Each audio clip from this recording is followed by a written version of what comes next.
Islamic World HD 4K YouTube channel. Please subscribe.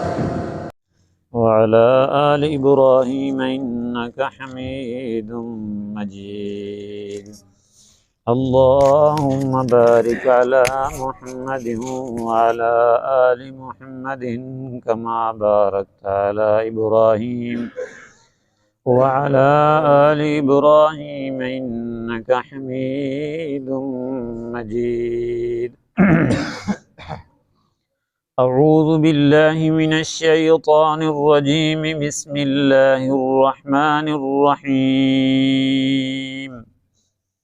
إنا لننصر رسلنا والذين آمنوا في الحياة الدنيا ويوم يقوم الأشهاد يوم لا ينفع الظالمين معذرتهم ولهم اللعنة ولهم سوء الدار. بے شک ہم اپنے پیغمبروں کی البتہ ضرور مدد کریں گے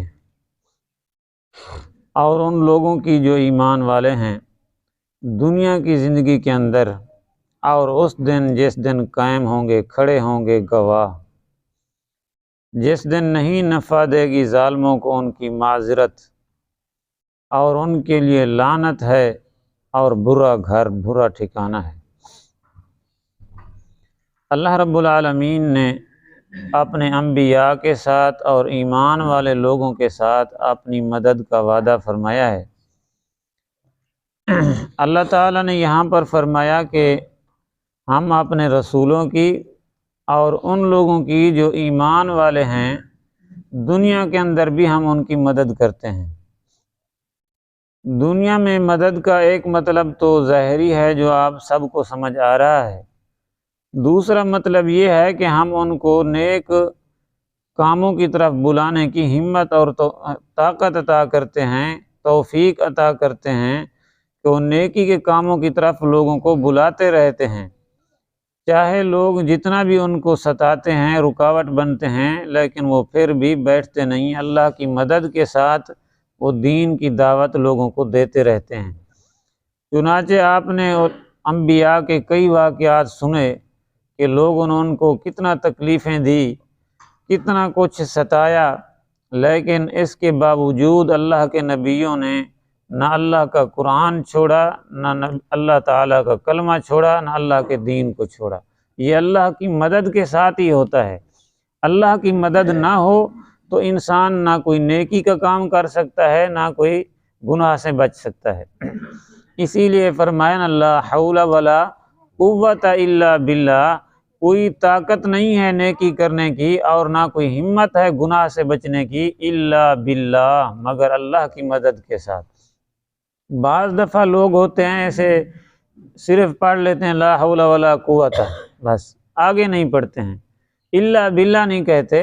بعض دفعہ بیٹھے بیٹھے لا حول ولا قوت، لا حول ولا قوت، یہ بہت ہی غلط جملہ ہے. الا باللہ ساتھ لازمی پڑھیں. لا حول ولا قوت اگر کہیں تو اس کا مطلب یہ نہیں کوئی طاقت بھی نہیں ہے، کوئی ہمت بھی نہیں ہے، بس نیکی کرنے کی کوئی طاقت نہیں ہے. الا باللہ لازمی ساتھ پڑھیں کہ یہ طاقت اور ہمت صرف کس کی مدد کے ساتھ ہوتی ہے؟ اللہ کی توفیق اور اللہ کی مدد کے ساتھ ہوتی ہے. دنیا میں بھی اللہ تعالیٰ نے اپنے نبیوں کی مدد کی، اور آخرت میں تو اللہ کی مدد ہوگی ہی کہ جب کافر اور ظالم لوگ جو ہیں، فرمایا یوم یقوم الاشہاد، گواہ کھڑے ہوں گے، ان کے ہاتھ اور پاؤں گواہیاں دے رہے ہوں گے، ان کے جسم کے اعضاء گواہیاں دے رہے ہوں گے ان کے خلاف. اور اس وقت جو ہے پھر وہ ظالم لوگ جو ہیں معافیا مانگیں گے، لیکن ان کی معافی ان کو کام نہیں آئے گی. اللہ کی مدد نبیوں کے ساتھ ہوگی، اللہ کی رحمت بھی نبیوں کے ساتھ اور ایمان والوں کے ساتھ ہوگی. اور دوسری بات یہاں پر یہ بھی سمجھیں کہ یہ مطلب بھی ہے کہ اللہ کی مدد اگر حاصل کرنی ہو تو اللہ کی مدد حاصل ہوتی ہے ایمان کے ساتھ. اگر آدمی بے ایمان ہو جائے تو پھر اللہ کی مدد بھی ختم ہو جاتی ہے. اور یہ بات بھی ذہن میں رکھیں، اللہ تعالیٰ نے جو قرآن نازل فرمایا ہے یہ قرآن بھی ایمان والوں کے لیے ہے.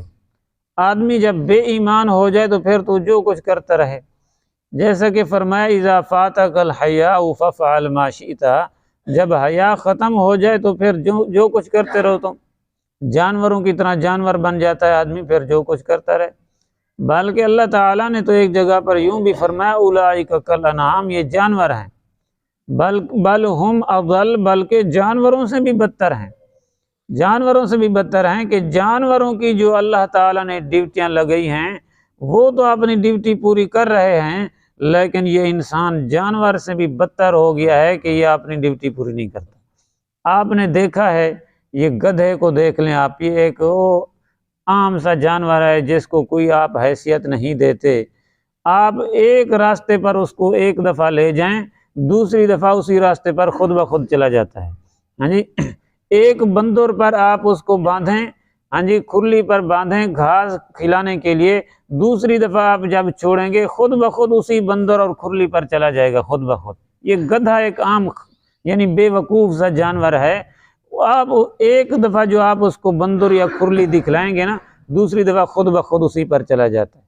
فرمایا کہ اے انسان، اللہ نے قرآن کے ذریعے، نبیوں کے ذریعے، علماء کے ذریعے تمہیں ایک بندرگاہ دکھلائی ہے، اللہ نے ایک اپنا گھر دکھلایا ہے، اللہ نے ایک راستہ تمہیں دکھلایا ہے، تو جانوروں سے بھی بدتر ہو گیا ہے کہ تو اسی راستے پر پھر بھی نہیں آتا ہے، اللہ جب بھی تمہیں حکم دیتا ہے تم کسی اور جگہ پر چلے جاتے ہو، اس اللہ کی بنائی ہوئی، اللہ کی دکھائی ہوئی بندرگاہ اور اللہ کی دکھائی ہوئے راستے پر تم نہیں آتے۔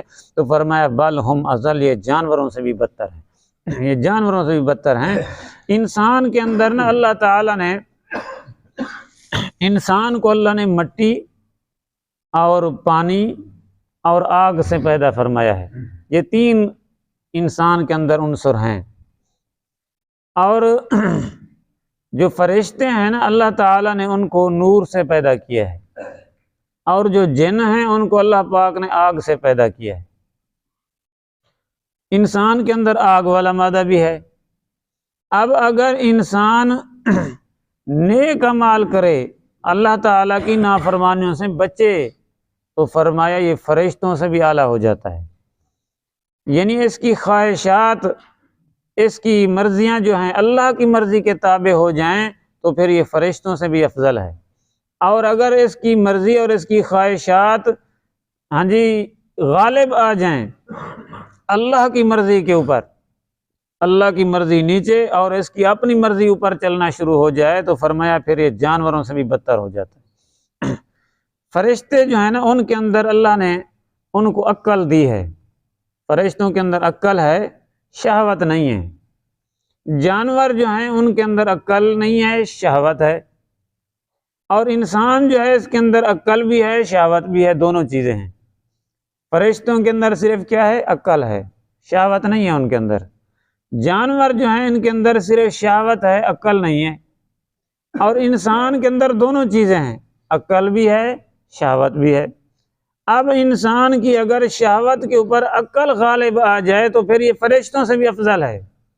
اگر اس کی عقل کے اوپر شہوت غالب آ جائے جانوروں سے بھی بدتر ہے، یعنی شہوت کے اوپر عقل غالب آ جائے پھر فرشتوں سے بھی افضل ہے۔ تو انسان کو اللہ تعالیٰ نے بہت بڑا مرتبہ عطا فرمایا ہے، لیکن ہم جو ہے نا اپنے مرتبے کو، اپنے شان کو ہم بھلا بیٹھے ہیں کہ اللہ نے ہمیں کیا عزت دی ہے، اللہ نے ہمیں کیا شان عطا فرمائی ہے۔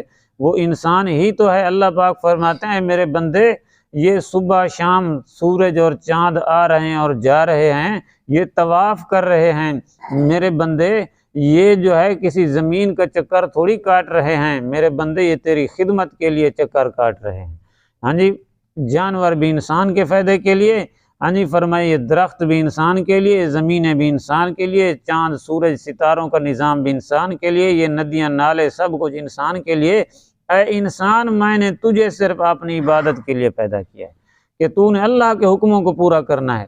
اور عبادت کا یہ مطلب نہیں ہے کہ تم 24 گھنٹے مسجد میں بیٹھے رہو بس تسبیحاں کھڑکاتے رہو۔ عبادت کا مطلب یہ ہے کہ تم نے پوری زندگی اللہ کے حکم کے مطابق گزارنی ہے، نماز کا وقت آ جائے نماز پڑھو، روزے کا وقت آ جائے روزہ رکھو، زکوٰۃ کا وقت آ جائے زکوٰۃ ادا کرو، ہاں جی کھیتی باڑی بھی کرو، تم اپنا کاروبار بھی کرو، بچوں کے ساتھ بھی جاؤ، بیوی کے ساتھ بھی بیٹھو، لیکن کرو وہی کام جیسے اللہ کا قرآن حکم دیتا ہے اور محمد الرسول اللہ صلی اللہ علیہ وسلم کا فرمان حکم دیتا ہے۔ تو پھر فرمایا کہ یہ انسان جو ہے فرشتوں سے بھی افضل ہے۔ تو یہاں پر اللہ کی مدد کا وعدہ بھی ہے۔ پھر فرمایا جو آدمی بھی ایمان لے آئے گا اس کے ساتھ اللہ کی مدد بھی شامل حال ہوگی۔ جب اللہ کی مدد شامل حال ہو، بزرگوں پھر کسی اور چیز کی ضرورت یا کسی چیز کی پریشانی ہوگی، پھر کسی چیز کی پریشانی نہیں ہوگی۔ اور فرمایا کہ اس دن بھی اللہ ان کی مدد کرے گا، یعنی جس دن گواہ کھڑے ہوں گے، ان کے ہاتھ پاؤں گواہیاں دے رہے ہوں گے اور ان کے پاس بھاگنے کا کوئی عذر نہیں ہوگا، اس دن بھی اللہ ایمان والوں کی بھی اپنے نبیوں کی مدد کرے گا کہ قیامت کی سختیوں سے محفوظ رکھے گا اور جہنم کی آگ سے بچا کر جنت الفردوس میں داخلہ نصیب کرے گا۔ دعا فرمائیں اللہ ہمیں بغیر حساب کتاب کے معاف فرمائے۔ فرمایا ایسے ظالموں کے لیے جو اللہ کے حکام کی پابندی نہیں کرتے کیا ہوگا؟ وَلَهُمُ اللَّعْنَةُ وَلَهُمْ سُوءُ الدَّارِ، فرمایا ان کے لیے لعنت ہے، لعنت، جو اللہ کی نافرمانی کرتے ہیں، اللہ کے حکم کی طرف توجہ نہیں دیتے، ان کے لیے لعنت ہے۔ اللہ اگر لعنت ہو جائے تو پھر کیا ہو جائے گا؟ ہم سوچتے ہیں کہ لعنت اگر ہو بھی گئی تو پھر کیا ہوگا؟ فرمایا جس آدمی کے اوپر اللہ کی لعنت ہو جائے وہ ہمیشہ کے لیے جنت میں نہیں جا سکتا ہے۔ لعنتیوں کے لیے نہیں، جنت تو رحمتی لوگوں کے لیے اللہ نے بنائی ہے جن کے اوپر اللہ کی رحمت نازل ہوگی، لعنت والے لوگوں کے لیے تو اللہ نے جہنم بنائی ہے۔ فرمایا وَلَهُمْ سُوءُ الدَّارِ، اور ان کے لیے بہت برا گھر اور برا ٹھکانہ ہے۔ ترجمہ دیکھ لیں، فرمایا اِنَّا لَنَنصُرُ رُسُلَنَا، بے شک ہم البتہ مدد کریں گے اپنے رسولوں کی، وَالَّذِينَ آمَنُوا فِي الْحَيَاةِ الدُّنْيَا، اور ان لوگوں کی بھی مدد کریں گے جو ایمان والے ہیں، دنیا کی زندگی کے اندر بھی مدد کریں گے۔ وَيَوْمَ يَقُومُ الْأَشْهَادُ، اور اس دن بھی ہم مدد کریں گے جس دن گواہی دینے والے گواہ قائم ہوں گے، کھڑے ہوں گے، یعنی قیامت کے دن۔